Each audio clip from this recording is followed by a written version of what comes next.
आज सकाळी शिवसेना, भाजप आणि रिपाई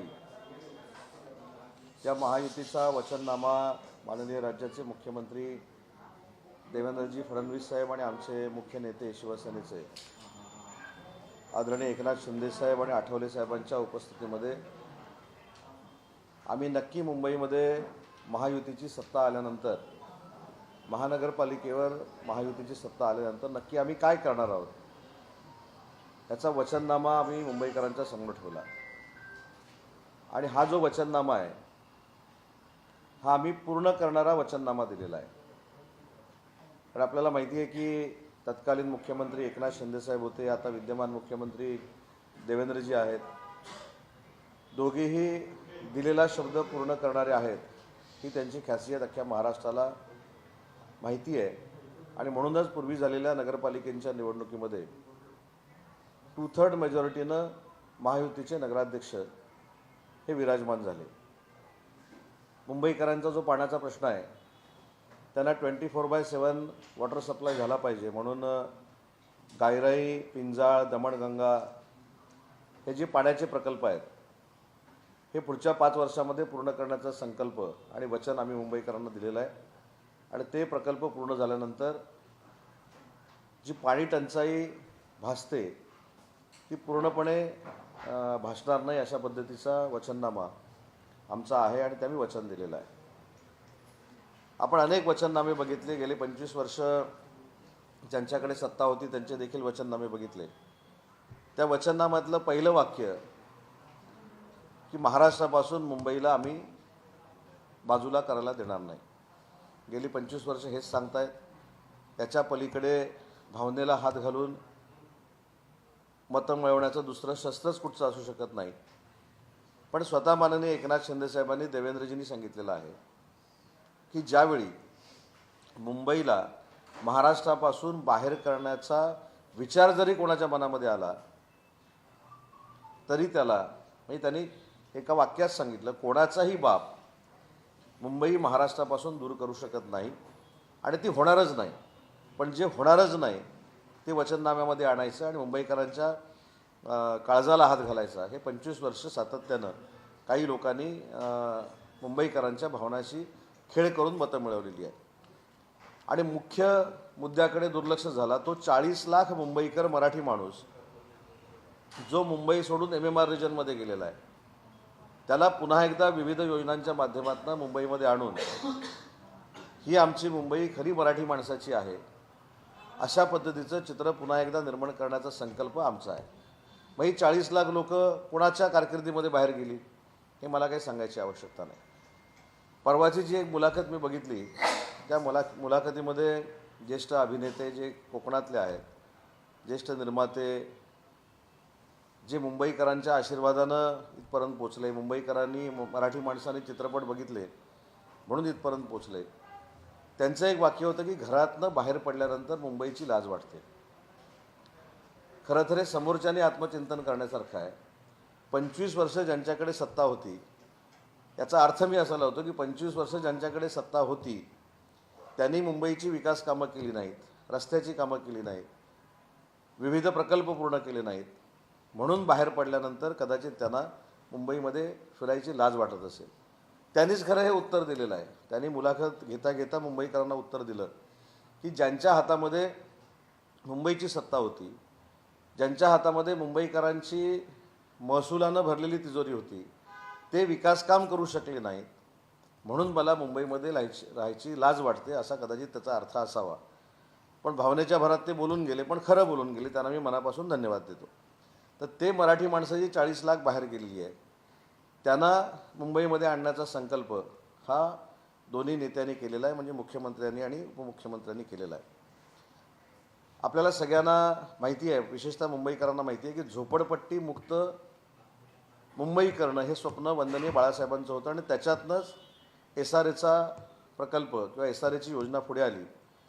त्या SRAच्या योजनेमधनं झोपडपट्टीवासियांना घर निर्माण करून देणं आणि त्यांना देखील झोपडीतनं बाहेर काढून घरामध्ये पाठवणं ही आमच्या महायुतीच्या सरकारची आणि महानगरपालिकेची प्रायोरिटी राहणार आहे, प्राधान्यक्रम राहणार आहे. पर्यावरणाचं संवर्धन करण्यासाठी, पर्यावरणासाठी हजारो कोटी रुपयाचा निधी हा महाविकास आघाडीच्या सरकारकडनं या मुंबईला मिळणार आहे.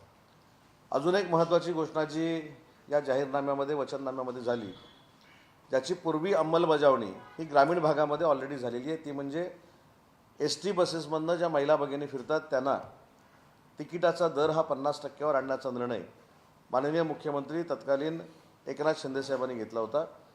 आणि तीच घोषणा पुन्हा एकदा शहरासाठी, मुंबई शहरासाठी म्हणजे BSTमधनं प्रवास करणाऱ्या महिलांचा जो आर्थिक भार आहे तो कमी करण्याचा निर्णय महानगरपालिका घेणार आहे, अशा पद्धतीचं वचननाम्यामध्ये नमूद आहे. पण हे आम्ही करून दाखवलं आहे ग्रामीण भागामध्ये. आता ते आपल्याला बेस्टमध्ये करायचं आहे आणि 50%ची सवलत महिलांना देण्याचा निर्णय आजच्या वचननाम्यामध्ये आहे. महिलांच्या आरोग्याच्या दृष्टीनं मुबलक शौचालय असली पाहिजेत. ती शौचालय उभारण्याचं काम देखील जे मागच्या 25 वर्षामध्ये होऊ शकलं नाही ते करण्याचा निर्णय आम्ही सगळ्यांनी मिळून घेतलेला आहे. त्याच्यामध्ये फिश मार्केट असतील, भाजी मंडई असतील, त्याचा देखील पुनर्विकास या 5 वर्षामध्ये आम्ही करणार आहोत. आणि विशेषतः माझ्याशी निगडीत जे 2 विषय आहेत त्याच्यामध्ये लघुउद्योग आणि मराठी भाषा विभाग. तर लघुउद्योगाच्या निमित्तानं महिला भगिनींना, तरुणांना या मुंबईमध्ये स्वतःच्या पायावर उभं करण्यासाठी एक वेगळी मोहीम उद्योग विभागाच्या मार्फत या पूर्ण MMR रिजनमध्ये राबवली जाईल. आणि मराठी भाषेचं केंद्र, मराठी भाषेचा विभाग हा मुंबई महानगरपालिकेमध्ये देखील स्थापन केला जाईल, हे आम्ही मुंबईकरांना वचन दिलेलं आहे. म्हणजे फक्त मराठीच्या मुद्द्यावर बोलायचं आणि मराठी माणसालाच MMR रिजनच्या बाहेर घालवायचं ही अनेकांची प्रवृत्ती आहे. पण गेलेल्या 40 लाख मराठी माणसाला पुन्हा एकदा मुंबईमध्ये आणणं, त्यांना घर देणं आणि आमच्या मराठी भाषेचं अस्तित्व जे जगभरामध्ये आहे ते मुंबई महानगरपालिकेच्या कार्यालयामध्ये देखील असावं, म्हणून मुंबईमध्ये भाषेचा विभाग सुरू करण्याचा निर्णय आमच्या वचननाम्यांमध्ये आहे. बेस्टची संख्या प्रवाशांसाठी 5,000वरनं 10,000 करण्याचा देखील आमचा संकल्प आहे.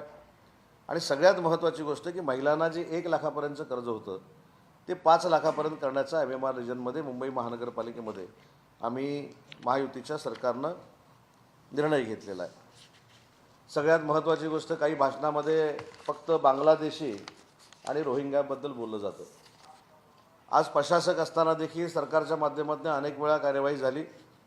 आणि महानगरपालिकेवर ज्यावेळी महायुतीचा महापौर बसेल त्यावेळी एक मिशन म्हणून रोहिंगे आणि बांगलादेशी जे आहेत त्यांच्यापासून मुंबईला मुक्त करण्याचा निर्णय आणि वचन आम्ही मुंबईकरांना दिलेलं आहे. त्याच्यामुळं जे आपले ऐतिहासिक चौक आहेत मुंबई शहरातले ते देखील सुशोभीकरण आम्ही करणार आहोत. रवींद्र नाट्य मंदिरचा जसा पुनर्विकास आपण सांस्कृतिक क्षेत्रासाठी केला, तशी जेवढी महानगरपालिकेची नाट्यगृह आहेत त्या नाट्यगृहांचा देखील पुनर्विकास करून सांस्कृतिक क्षेत्रात काम करणारे, नाट्य क्षेत्रामध्ये काम करणारे, कला क्षेत्रामध्ये काम करणारे जे विद्वान आणि तज्ज्ञ लोक आहेत त्यांच्याशी चर्चा करून हा पुनर्विकास आपण करणार आहोत. आणि सगळ्यात महत्त्वाचं, हे सगळ्या गोष्टी होतच राहतील, परंतु 2034चा मुंबई विकास आराखडा हा देखील आपण लवकरात लवकर महायुतीच्या सरकारमार्फत, महानगरपालिकेमार्फत करणार आहोत. हे झालं आमच्या वचननाम्याबाबत. काल UBTनं वचननामा जाहीर केला, ह्याच्यामध्ये नवीन काहीच नव्हतं. ज्यावेळी UBTची सत्ता मुंबईमध्ये आली तेव्हापासून चालत आलेला तो वचननामा होता. पण या सगळ्याला कंटाळून आज सकाळी एक जी घटना घडली ती राजकीयदृष्ट्या अतिशय महत्त्वाची आहे. ते म्हणजे दगडूदादा सकपाळांनी माननीय एकनाथ शिंदे साहेबांच्या नेतृत्वाखाली खऱ्या अर्थानं वंदनीय बाळासाहेबांचा विचार पुढे नेणाऱ्या धनुष्यबाणाच्या शिवसेनेमध्ये प्रवेश केला. याचा अर्थ काय, मराठी लोक ज्या ठिकाणी राहतात, मग लालबाग असेल, परळ असेल, शिवडी असेल, तिथला विकास देखील माननीय एकनाथ शिंदे साहेबांच्या नेतृत्वाखाली महायुतीच करू शकते, हे त्यांच्या प्रवेशानं आज त्यांनी सिद्ध करून दाखवलेलं आहे. त्याच्यामुळं बाळासाहेबांच्या समवेत काम करणारी एक ज्येष्ठ व्यक्ती ज्यावेळी आमच्या समवेत मार्गदर्शक म्हणून आता काम करणार आहे, त्याच्यामुळं लालबाग, परळ, शिवडीचा जो भाग आहे तो विकासात्मकदृष्ट्या पुढे नेण्यासाठी जी त्यांची संकल्पना होती, म्हणजेच मराठी माणसाची संकल्पना होती, ती माननीय शिंदे साहेबांच्या आणि देवेंद्रजींच्या नेतृत्वाखाली पूर्ण होईल. आता राहिला काही झालेल्या सभांचा भार. छत्रपती संभाजीनगरमध्ये सभा झाली. छत्रपती संभाजीनगरच्या सभेत असं सांगितलं गेलं की छत्रपती संभाजीनगर हे नाव पूर्वीच्या मुख्यमंत्र्यांनी दिलं, 100%च पूर्वीच्या मुख्यमंत्र्यांनी दिलं, पण ते एकनाथ शिंदे साहेबांनी दिलं. औरंगाबादचं छत्रपती संभाजीनगर हे माननीय एकनाथ शिंदे साहेबांच्या नेतृत्वाखाली, देवेंद्रजींच्या नेतृत्वाखाली झालं. उस्मानाबादचं धाराशिव हे देखील एकनाथ शिंदे साहेबांच्या आणि देवेंद्रजींच्या पुढाकारानं झालं. आपलं याचं अहमदनगरचं नाव अहिल्यानगर हे देखील एकनाथ शिंदे साहेबांच्या आणि देवेंद्रजींच्याच पुढाकारानं झालं.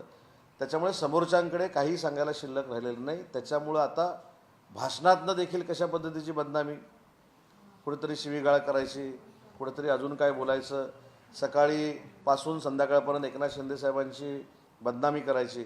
पण मला महाराष्ट्राला आणि विशेषतः मुंबईकरांना सांगायचं आहे की एखाद्या व्यक्तीवर संस्कार जर महाराष्ट्राच्या संस्कृतीचा असेल तर त्याचं दर्शन स्वतः माननीय एकनाथ शिंदे साहेबांनी घडवलेलं आहे. ज्यावेळी त्यांच्यावर टीका करणारे संजयजी राऊत साहेब त्यांना भेटले त्यावेळी स्वतः त्यांनी त्यांच्या प्रकृतीची चौकशी केली, त्यांना नमस्कार केला. ही आपली भारतीय आणि हिंदू संस्कृती आहे आणि हे करणारे एकनाथ शिंदे साहेब आहेत. त्याच्यामुळे त्यांच्यावर टीका जर झाली तर ते विकासानं उत्तर देतात हे महाराष्ट्राला त्यांनी दाखवून दिलं आहे. म्हणून विधानसभेला 80 पैकी 60 जागा निवडून आल्या, 72 ते 75 नगराध्यक्ष निवडून आले. आणि आज जबाबदारीनं सांगतो की आज संध्याकाळची महाराष्ट्रातली लोक आणून जरी सभा मुंबईमध्ये होत असली तरी देखील मुंबई महानगरपालिकेमध्ये महायुतीचाच भगवा फडकणार आहे. ही काळ्या दगडावरची पांढरी रेघ आहे. दोन भाऊ एकत्र आल्यानंतर पहिली मुंबईची शिवतीर्थावरती मोठी सभा होते, काय अपेक्षा आहे? एखाद्या कुटुंबातले भाऊ एकत्र आले याच्याबद्दल 100% आनंद आहे. परंतु ते एकत्र आले म्हणजे राजकारणामध्ये प्रचंड परिवर्तन होईल असं काही कुठं, मी स्वतः मुंबईमध्ये फिरतोय, आपण देखील पत्रकार म्हणून मुंबईमध्ये फिरतायत, याच्यामध्ये सगळ्यात जास्त नुकसान हे राजसाहेबांचं होणार आहे. आणि आपल्याला आठवत असेल, मी निवडणुकीच्या तिकीट वाटपाच्या अगोदर 5 ते 6 दिवस स्वतः पत्रकार परिषद घेऊन मी सांगितलं होतं की माननीय एकनाथ शिंदे साहेबांनी उठाव का केला हे राजसाहेबांना तिकीट वाटपानंतर कळेल. आणि UBT सगळ्यात मोठा पक्ष असा आहे की जो आपल्या मित्राच्या, आपल्या सहकार्याच्या पाठीमध्ये खंजीर खुपसतो.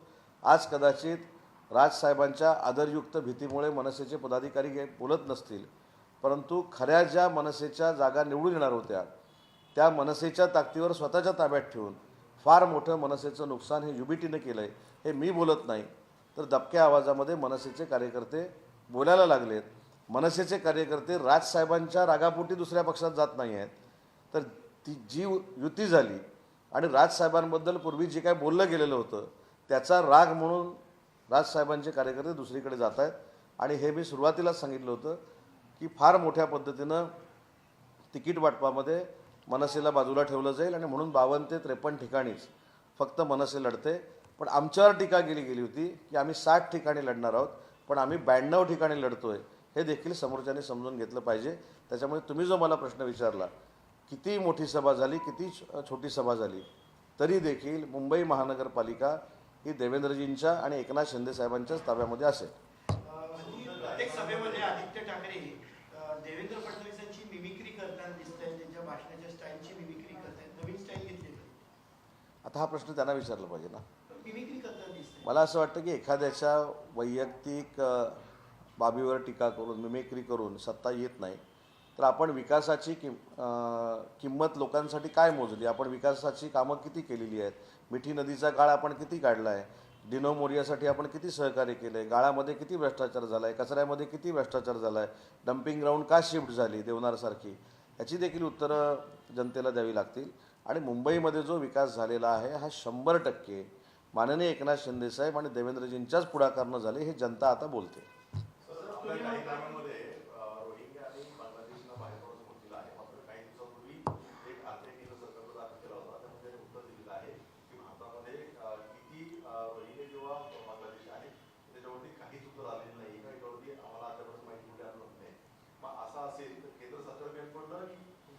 नाही, केंद्र सरकारनं काय उत्तर दिलं आहे, काय नाही दिलं मला काहीच माहीत नाही. परंतु मुंबई महानगरपालिकेची निवडणूक ही 9 वर्षानंतर होते. ही निवडणूक झाल्यानंतर आम्ही जे वचननाम्यामध्ये दिलेलं आहे रोहिंग्यांच्या बाबतीमध्ये आणि बांगलादेशींच्या बाबतीमध्ये ती कार्यवाही आम्ही करून दाखवू. पण विरोधकांकडून या बाबतीमध्ये असा मुद्दा उपस्थित केला जातोय की एक तर हा मुद्दा मुंबई महानगरपालिकेचा निवडणूक असं सुद्धा तो मुद्दा ठेवला जातोय. 12 वर्ष केंद्रामध्ये भाजपचं सरकार येईल असं असून सुद्धा रोहिंग्या जर का मुंबईत प्रस्तावित होत असतील तर ती त्यांचं अपयश नाही का? आपल्याला असं वाटतं की रोहिंग्या आणि बांगलादेशींवर कारवाई झाली नाही. सरकारनं बांगलादेशींना बांगलादेशपर्यंत पोहोचवण्याची मोहीम देखील काढलेल्याचे आकडे आपल्याकडे आहेत. आता आपल्याला पूर्ण साफसफाई करायची आहे. जसं आम्ही नगरपालिकेमध्ये सुपडा साफ केला महाविकास आघाडीचा, तसं आता रोहिंग्यांचा आणि बांगलादेशींचा करायचा आहे. म्हणून त्याच्यामध्ये वचननाम्यात आम्ही ते घेतलेलं आहे. सर, तुम्ही म्हणताय की मुंबईकरांना मुंबईमध्ये घरं देणार, मुक्ती केंद्रीय कामगार असलेले बीड चाळीमध्ये जे घरं दिले गेले, तर आता त्या ठिकाणी अशी गोष्ट समोर येते की त्या ठिकाणचे रहिवासी ते घरं भाड्याने 50-50, 60-60 हजार भाडं घेऊन ते भाड्याने देतात, मुंबईच्या बाहेरच राहायला जातात. नाही, हा विषय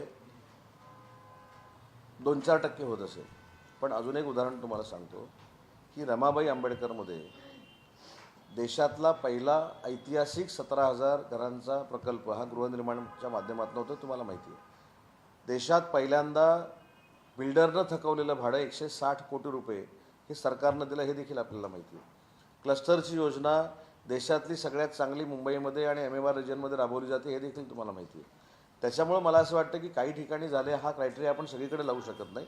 पण त्याच्यामध्ये देखील महानगरपालिका झाल्यानंतर आपण लक्ष घालू. काँग्रेसने निवडणूक आयोगाने मागणी केली आहे की लाडक्या बहिणींचा हप्ता जो आहे हप्ताचा तो दिला जावा, त्याच्यावरती प्रभाव जो आहे तो मतदारांवर होऊ शकतो, तो नंतर दिला जावा. काँग्रेसनं मुख्यमंत्री माझी लाडकी बहीण योजना सुरू होऊ नये म्हणूनच प्रयत्न केलेले होते आणि म्हणूनच त्यांची परिस्थिती अशी आलेली आहे. आता पुन्हा एकदा काँग्रेस महानगरपालिकेच्या निवडणुकीला माझ्या लाडक्या बहिणींना पैसे देऊ नये अशा पद्धतीनं जर निवडणूक आयोगाकडे मागणी करत असतील तर रिझल्ट हा आत्ताच लागलेला आहे.